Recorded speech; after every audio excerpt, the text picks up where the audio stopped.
Si tú le preguntas a la gente hoy día, ¿qué prefiere? ¿Asamblea Constituyente o paz? Preguntemos. ¿O paz? Preguntemos. No sé, le podemos preguntar a los que saben de encuesta, que los tenemos acá en el estudio precisamente, porque tenemos a Cristian Valdivieso, que es director de Criteria, y también a Roberto Isikson, ¿lo dije bien? Muy bien. Ya, él es director de CADEM, Empresa de Investigación y Estudio de Mercado, elabora informes sobre la política contingente denominados Plaza Pública. Y todas las semanas nos sorprende CADEM en distintas áreas del quehacer nacional. Y hoy día estamos enfrentados a una situación coyuntural muy dramática. Y yo lo conversaba contigo antes de que fuéramos al aire en cómo se ha comportado esta curva en los últimos días, porque me imagino que la variación de la opinión pública, o de la percepción por lo menos, ha ido variando mucho. Buenos días, Roberto. Bueno, gracias por la invitación. Sí, bueno, efectivamente, yo creo que lo que estamos viendo en las encuestas, Criteria, la nuestra, digamos, es una situación que no se vivía en Chile, al menos desde el retorno a la democracia. Yo creo que esta es la primera crisis política significativa y profunda que está atravesando nuestro país en los últimos 30 años. Y eso, evidentemente, lo muestran los números. Tenemos una pérdida de aprobación presidencial del presidente que llega a un 15%. Es el nivel de aprobación más baja que ha tenido un presidente desde el retorno a la democracia, al menos. La percepción de que Chile va por un buen camino está en un 18%. Es más o menos el nivel más bajo que ha tenido esa percepción desde el 2014. ¿Qué porcentaje tienen con respecto a...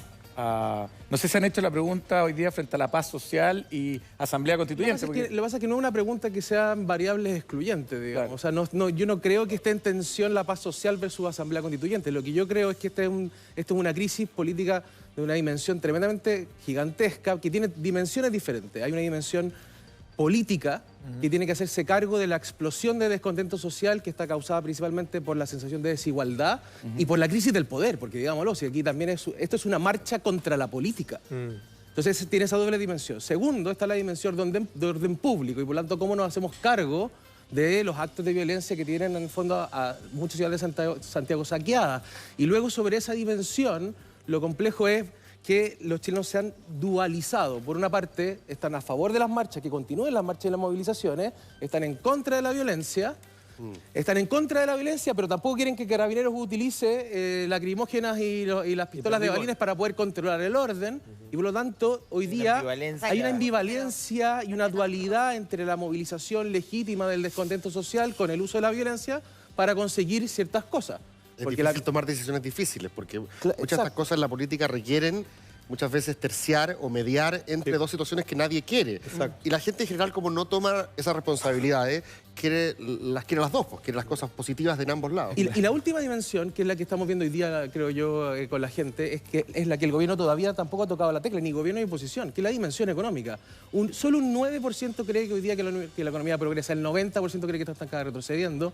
Las expectativas están pulverizada, lo que ya nos dicen los economistas que vamos a caer en recesión técnica en los próximos 3 meses, va a haber un aumento de la inflación, del desempleo. Me gustaría preguntarle también a Cristian, ¿qué pasa con respecto a esta percepción, lo que hablaba Cristóbal, de que hace una semana decíamos, oye, ¿ustedes son partidarios que renuncie a Piñera? No, nadie, eso no puede ser, porque en el fondo hoy día vivimos un Estado de Derecho y toda la historia. ¿Qué ha pasado hoy día con eso? No sé si también eso ha cambiado en la gente a la medida que hay más inseguridad. A ver, yo retomaría la pregunta original y diría lo siguiente. Diría, la gente quiere paz social y quiere una nueva constitución. Si la nueva constitución es vía asamblea constituyente u otros mecanismos, lo que importa es nueva constitución. La nueva constitución significa en términos del significado que la gente le da o la metáfora, que las cosas que veníamos haciendo hasta ahora hay que hacerlas de una manera radicalmente distinta y hay que tener un nuevo pacto social. O sea, si vamos a hablar de igualdad, tenemos que hablar desde las bases que promueven o que movilizan esta igualdad o la hacen posible, y ahí la gente la imagina plasmada en una nueva constitución. Y además yo como ciudadano puedo participar. Evidentemente, la expectativa es participar. Exacto. Y podemos entrar un poquitito en eso, pero incluso para no decir esto es asamblea constituyente o paz social, creo que ni siquiera es asamblea constituyente todavía. Puede ser lo más mayoritario, evidentemente lo dicen las encuestas, pero lo que quiere la gente es nueva constitución, nuevo pacto, nueva relación con la política, con las élites, donde se traspase mucho poder. Y también quiere, sin duda, y esto que los reportajes son súper elocuentes, quiere paz social.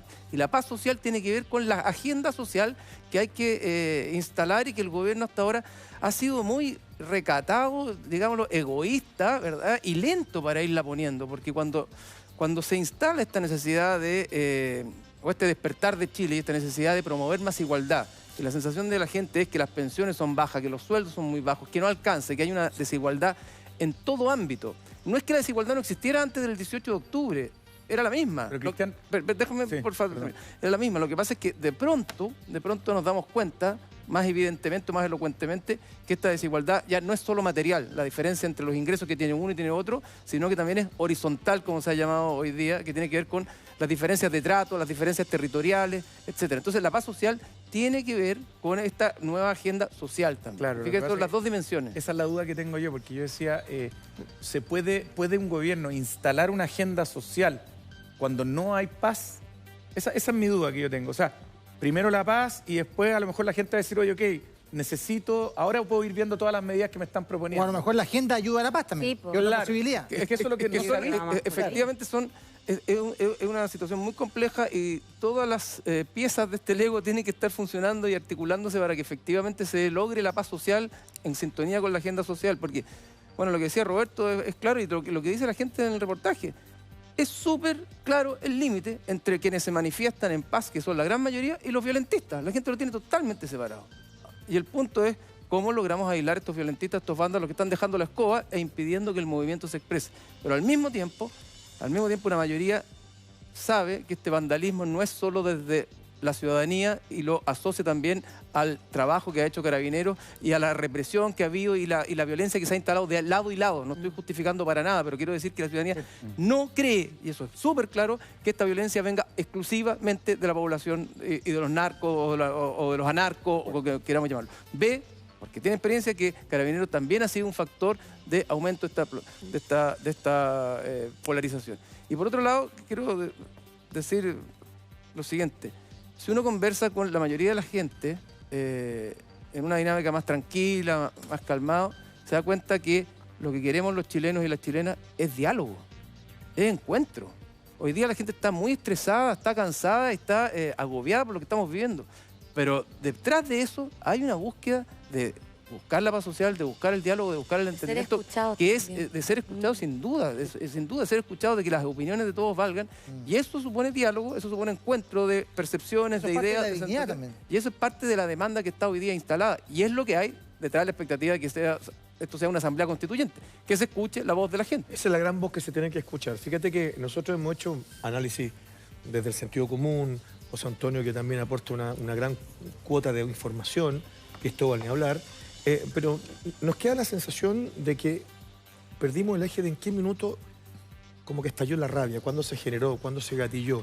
Una encuesta como lo que ustedes hacen puede percibir, por ejemplo, en qué minuto es ¡puff!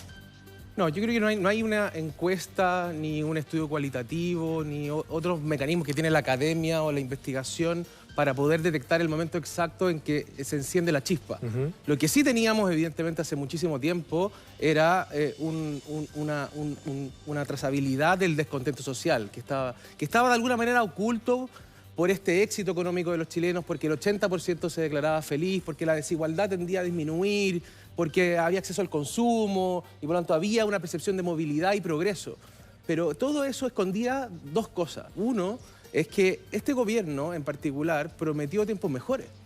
Y esa promesa de tiempos mejores se fue haciendo imposible de cumplir. Y lo que ocurrió en específico es que la economía creció a al nivel más bajo que había crecido con Piñera como presidente de la República. O sea, nunca hemos tenido una economía creciendo tan baja. La confianza de los consumidores en la economía estaba completamente deteriorada.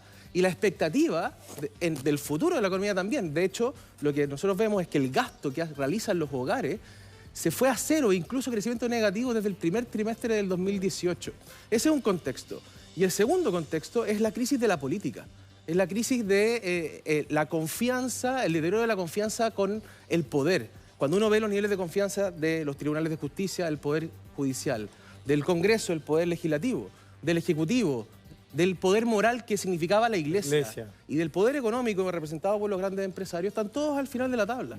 Y por lo tanto, esas dos condiciones generaron las condiciones ambientales que hicieron que se encendiera esta chispa, que podría haber sido ahora, o podría haber sido hace 6 meses con los medidores, hace 2 años con el aumento de las contribuciones, o con el TAC, o sea, podría haber sido cualquier cosa. O con saber que si no pagan las contribuciones. Pero si lo mira en perspectiva, en rigor hoy día, bueno, es que era una cosa que efectivamente se veía venir. Perdona, hay una chispa con los temas de los medidores. Llega todo Castillo, que ahí fue quizá la explosión indignación de este volcán donde tiró malteral. Y hay otra chispa que la dijo Cristóbal que yo creo que también es cierto. Lo que la gente siente hoy día es que este fue un gobierno que se rió de la gente.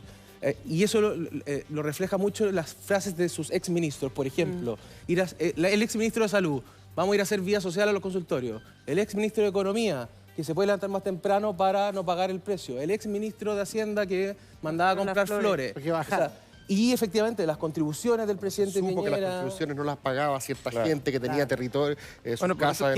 por eso que las clases de ética sirven para pagar colusión, digamos. Por eso que la agenda social hoy día tiene que ser mucho más potente, porque el despertar supone esa sensación de haber sido muy abusado y haber sido incluso abofeteado, por decirlo de alguna manera. Entonces la sensación es que el presidente reaccionó inicialmente, y hasta ahora al menos, frente al abuso y a la injusticia, llevando casi unas flores que encontró en el camino como oferta para mejorar las relaciones o para pedir disculpas. Y resulta que esto es mucho más grave de lo que nosotros estamos viendo ahora. Yo creo que ustedes, como han hecho la mirada a largo plazo, porque Criteria, Academia están trabajando en esto no para este gobierno, viene de mucho tiempo, me gustaría conocer la opinión que ustedes tienen de cómo se ha ido moviendo la opinión pública.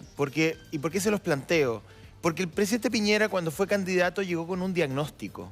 Y un diagnóstico que él realizó en relación a la ejecución del gobierno Bachelet. Entonces él dijo, los chilenos no les interesa una nueva constitución, los chilenos quieren mayor liberalismo, quieren poder decidir en qué consumir, cuánto consumir, y que las reformas de Bachelet iban a una suerte como de estandarización, estatizadora de la vida social. Estaba todo mal y se habló de Chilezuela. Exacto. Entonces, él hace un diagnóstico y con ese diagnóstico gana las elecciones.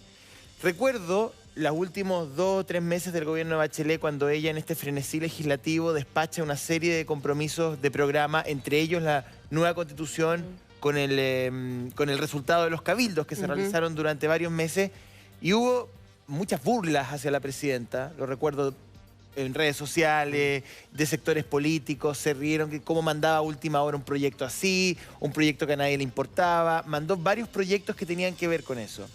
Y resulta que a medio andar, digamos, o sea, 1 año y medio después, resulta que todos queríamos eso, o la mayoría quería eso, de lo cual todos nos reímos, digamos. Entonces, ¿qué explicación tienen ustedes para esa suerte como de voltereta, si es que existe? Yo lo diría de la siguiente manera. El error del diagnóstico del gobierno fue apostar que el crecimiento económico era posible. Cuando vivimos en un mundo global, hiperconectado, donde lo que pasa en China, en Estados Unidos y en cualquier parte del mundo nos impacta. Y ese diagnóstico de que el crecimiento era posible, creo que nos tendió una tremenda trampa. ¿Por qué? Y lo diría de la siguiente manera.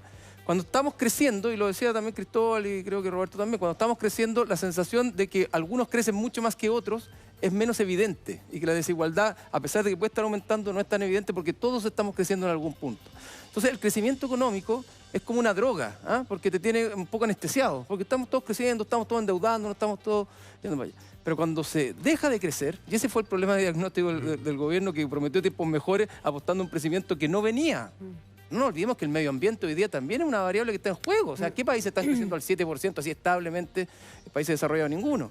Entonces, cuando apostó al crecimiento, que es esta droga, dejó de pensar en lo que estás planteando tú, que es, necesitamos reformas más estructurales. Claro. O sea, necesitamos terapia, ¿no? Uno no puede vivir toda la vida pensando en la droga o en el remedio. Te fijas, necesitas terapia. Y las reformas estructurales, por un diagnóstico, hubiera entendido que aquí hay un problema de desigualdad importante, un problema donde la gente estaba sintiéndose abusada, etcétera, y todo lo que hemos visto, hubiera puesto el foco también en reformas más estructurales, ¿te fijas? Entonces son las dos cosas, no es lo uno o lo otro, son ambas cosas necesarias. ¿Será que estábamos más preocupados de, por ejemplo, yo me acuerdo en esa época de traer los buses eléctricos, de crecer? Entonces había una imagen de desarrollo país que era increíble. Bueno, el aumento... Chile, el primer país de Latinoamérica, uno de los puntales del mundo en tecnología. No nos olvidemos que el aumento del precio del pasaje del metro, que fue la chispa que encendió esta pradera, tuvo también que ver con que te estabas haciendo cargo de las inversiones de las nuevas líneas. Claro. Pero me parece a mí que hay un factor que no hemos tocado lo suficiente y que es complejo tocarlo, sobre todo en una sociedad clasista como la nuestra, que tiene que ver con la dimensión simbólica de los elencos que nos gobiernan. Cuando Piñera I llegó al poder, mucha gente dijo, hay una columna, me acuerdo, que se llama El Gabinete de la Gente Linda. Porque efectivamente me parecía que venían de un crisol cultural distinto al que venía la Concertación, siendo que la Concertación tampoco era representante de la clase obrera, pero esa era la sensación que daba. Sí. En este gobierno, mucha gente pensó que el presidente iba a tratar de interpretar una mayor diversidad social y cultural. Pero resulta que llegamos a un momento donde la gran mayoría son hombres blancos, en edad madura, capitalinos, de 4 colegios, heterosexuales, católicos, de apellidos más o menos vinosos. Y eso yo creo que desde el punto de vista simbólico hace que la gente diga, no me está gobernando uno como yo, me está gobernando una élite con todas sus letras, cultural, social y política. Por último, la expresidenta Bachelet, que tampoco era de la clase obrera, ¿se acuerdan de su primer eslogan, perdón, su primera franja del 2005? Ella se levantaba en la mañana, hacía un pan con palta para su hijo, se subían todos a la liebre y se iban. En cambio, la campaña de Sebastián Piñera, 2005, él fue el mejor del curso en el colegio, fue el mejor del curso en la universidad, fue el mejor profesor después. O sea, el tipo era el mejor en todo. Y después, la idea era decirte que era un extraterrestre, básicamente. Y en esta segunda campaña era que él había generado el mayor crecimiento, el mayor empleo. Hemos crecido más yo creo que esa dimensión simbólica se falló. Y el miedo de que se estaba haciendo todo mal. Claro. Súmale eso, que también es un Pareciera factor que hacia el importante. final del gobierno de Bachelet, efectivamente, y durante la campaña, el presidente Piñera y sus tiempos mejores mostraron, ¿no? O diseñaron un país donde efectivamente todos querían participar, básicamente. Y en algún punto, o a poco andar, se quedaron muchos debajo de esa micro, ¿no? Lo que pasa es que ese diagnóstico, ese programa de gobierno necesitaba crecimiento económico. Claro. Y debajo del crecimiento económico también estaba oculto el endeudamiento.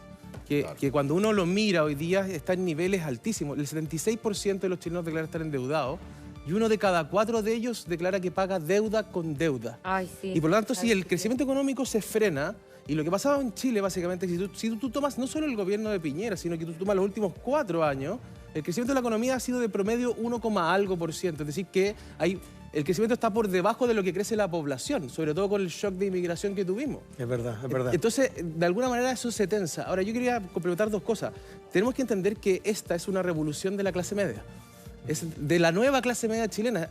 Y no solo eso, de los hijos de la clase media. Estos son los hijos del crecimiento económico, son los hijos de la abundancia, son los hijos de la... Pero es la misma clase media que aportilló el programa de Bachelet y sus reformas. Bueno, es que eso es lo que yo no puedo entender. O sea, es que es de verdad. Si no es fácil de entender. Es de verdad. Bachelet propone, pero volvamos al programa de Bachelet. Pablo, Pero es que no era tan Mira, difícil de yo lo que entender, creo pues, es José. que- ¿Se acuérdate lo que nos decían? No era tan difícil de entender. Si nos decían que se aprobaban esas reformas, las empresas se iban a ir, se iba a cerrar todo. No, pero Entonces, estoy hablando de la opinión pública. pero a eso, a nivel eso de era lo que opinión, escuchábamos asustado, todo a nivel el de- tiempo. a nivel de Entonces opinión estamos todo pública- el tiempo como con miedo, y lo que no entendemos es que construimos un país que funciona igual que una AFP. Es decir, todos somos el capital de esta AFP que es Chile. Todos ponemos nuestro capital. Cuando el gran administrador gana, todos ganamos, está todo bien. Cuando Claro. administra mal y pierde, él no pierde y todos Todos perdemos. perdemos. Entonces uno empieza a decir, espérate, ya, hoy día necesitamos una agenda social y tenemos un presidente que nos prometió crecimiento económico, que es súper importante, pero la agenda social choca directamente con el crecimiento económico porque nos meten pánico y nos dicen, si tú pagas más impuestos como empresa, vas a cerrar, te vas a ir, va a haber desempleo. Entonces, son 2 cosas que no tienen forma como de dialogar. Fíjate.